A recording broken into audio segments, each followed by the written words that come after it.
Hello and welcome. This is Japan, and we have another Paige Bueckers game. Technically, we have two. They played the Aces and they played the Liberty. I ended up putting them in the same video because they were side by side. In the Aces game, Paige did not play, so I figured why cover it.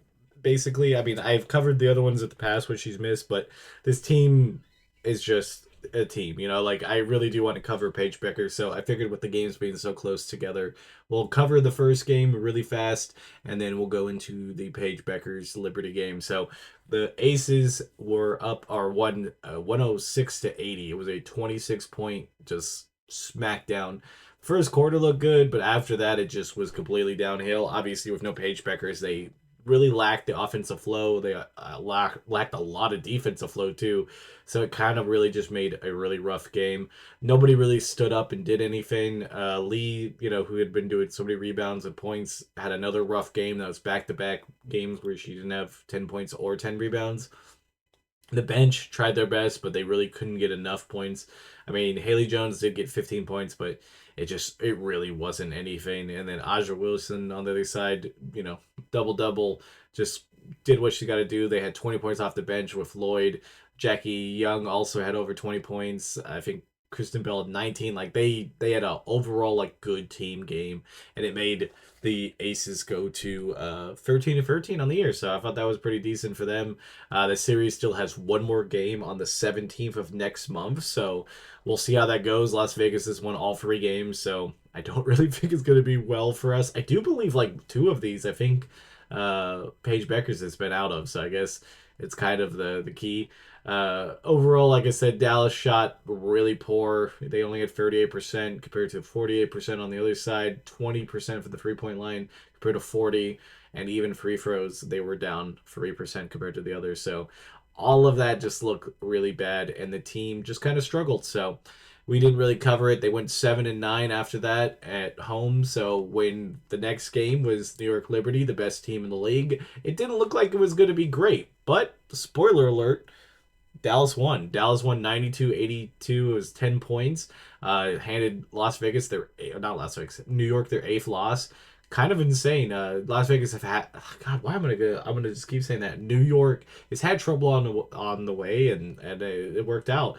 Dallas, who's been pretty good at home, is now 5-8. So that was great. And Paige Bueckers was able to make the game. She scored 30 or played for 30 minutes, scored 20 points. So that was great. A little bit less time, so they probably were trying to give her a little bit of time. They changed up the whole lineup again. They put Lee off into the bench, which I thought was maybe a bad idea. She was 7 rebounds, 8 points, so her numbers were getting better, but I think she just needed more time to be out there.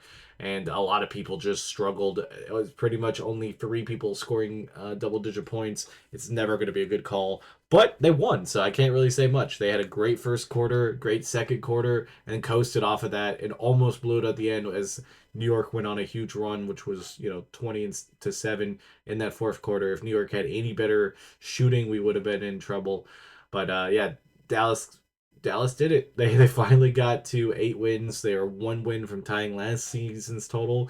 Did not expect them to beat New York of all teams. We still have two more games against New York very soon. I think it's some of our next games. So that is a rough thing that maybe now actually won't be that rough if we just happen to have their number. But Paige Bueckers 7 for 12 in the field. Not too bad. 2 for 4 at the 3 point line. Perfect on the 3 point line. They had four assists, 3 steals, so that was kind of nice.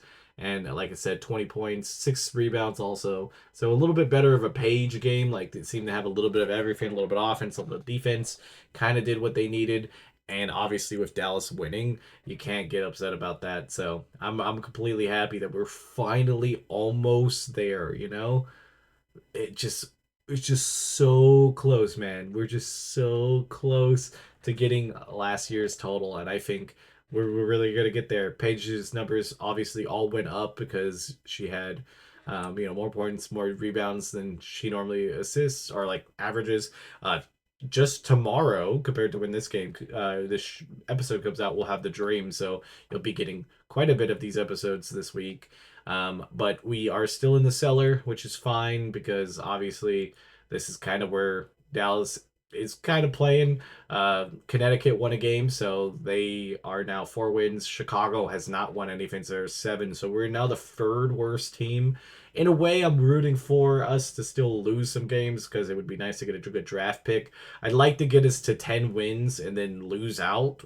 I know it's not the most ideal thing, especially having to watch these games because I don't want to see them lose, but we're not playing for anything. At best, we could get out of the cellar, but even then, is that really worth it when there's so many good players in the next year's draft that we could possibly get? Or even trading the draft pick to get something of value just seems the way better thing to do when, you know, there's stuff out there. So I guess we'll see. Have you guys been liking this series? Don't forget to like, comment, and subscribe, and I'll see you guys in the next one. Bye, guys.